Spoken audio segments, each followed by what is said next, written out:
喺今日6月28日嘅賽事，有兩匹馬係特別值得你留意。第一匹值得你留意嘅馬係第10場3班田泥1650嘅2號馬黃龍飛將。點解呢匹馬值得你留意？如果你去第10場嘅實力馬嗰度睇，你會見到呢場嘅賽事係有多匹嘅放頭馬嘅，即係話呢場嘅賽事多數係一場有步速嘅賽事，中等偏快。換言之，有步速嘅賽事1650排喺內檔或者中檔，而可以守喺中間位置，而末段又識得加速嘅同程實力馬係最值得你留意。咁如果你睇上仗嘅同程實力馬，而呢匹嘅黃龍飛將正正係屬於呢類馬。佢上仗喺3班跑同程排7檔中檔啦。今次9檔啊差唔多，唔係爭太遠。佢係可以咬住個中前位置，而末段係識得加速而贏馬嘅。咁如果你去所有馬嗰度揀佢出嚟睇下呢匹馬，原來呢匹馬係一匹泥地嘅好手嚟嘅，係咪？今季喺4班田泥1200個 win。如果你睇個跑法，佢可以後上又得，咬喺前邊又得。如果排外檔，佢就可以後上。呢個1200泥地後上係加速嘅。由於1200嘅賽事一定係較1600係速噶啦，所以呢匹馬基本上係唔會怕快步速嘅，因為佢喺1200都識得喘。上仗係初次跑1650，即係跳成400米，即刻贏啦。如果你睇呢場嘅賽事，呢場嘅賽事步速就唔快，係一個中等步速，佢係可以咬住嘅中間位置，而末段係加速贏馬嘅。咁如果你有睇呢條片，你會見到呢匹馬其實喺個末段剩翻100米咁上下。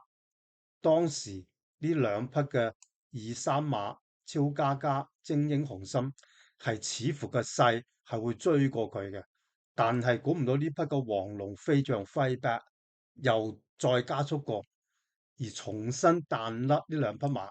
雖然唔係彈得好遠，但係都差唔多接近1個身位啦，顯示呢匹馬係有鬥心嘅。OK，唔單止咁，俾佢擊敗嗰匹跑第3嘅精英雄心，樹將再出跑同程喺2班田泥1650而贏馬嘅，因此呢場賽事個水準係唔低嘅。OK，咁呢匹嘅黃龍飛將上次初跑同程即刻可以贏。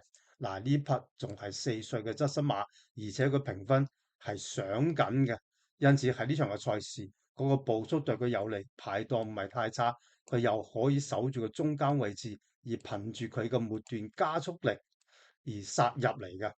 因此喺呢場嘅賽事第10場2號嘅黃龍飛將係特別值得你留意。當然呢匹馬值得你考慮攞嚟做馬膽。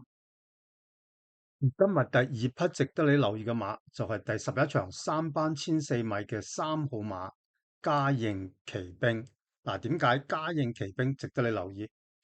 如果你去實力馬嗰度見到呢場嘅賽事缺乏放頭馬，即係冇乜放頭馬，除咗呢匹嘅嘉應奇兵。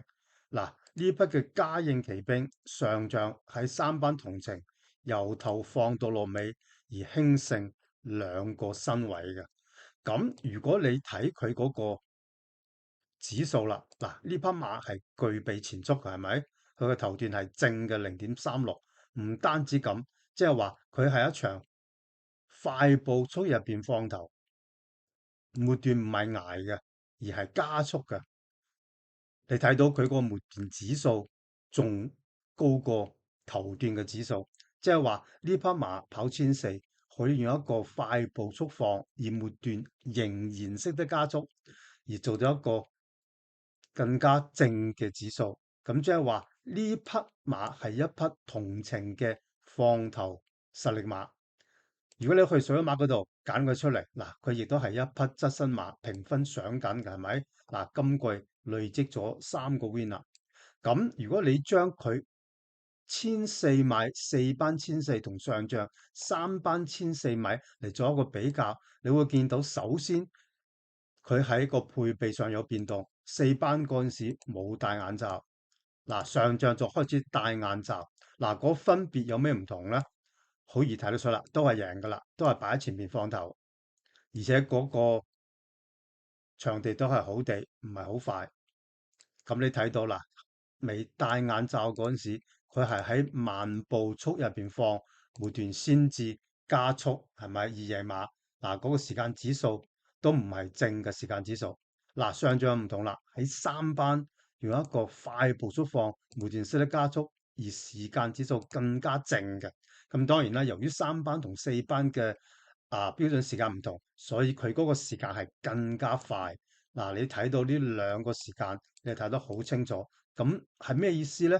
即係話佢呢個眼罩對佢係有非常大嘅功能幫助嘅。所以你見到上仗呢匹馬係彈甩兩個身位而贏嘅。而喺呢場嘅賽事，由於冇乜放頭馬，而實力馬又排喺最外檔14檔，因此喺呢場嘅賽事，呢匹嘅嘉應騎兵即係真正嘅同情放頭實力馬喺呢場係佔有好大嘅優勢嘅。OK，換言之，第11場3號嘉應騎兵特別值得你留意。同樣地，呢匹馬亦都可以考慮攞嚟做馬膽。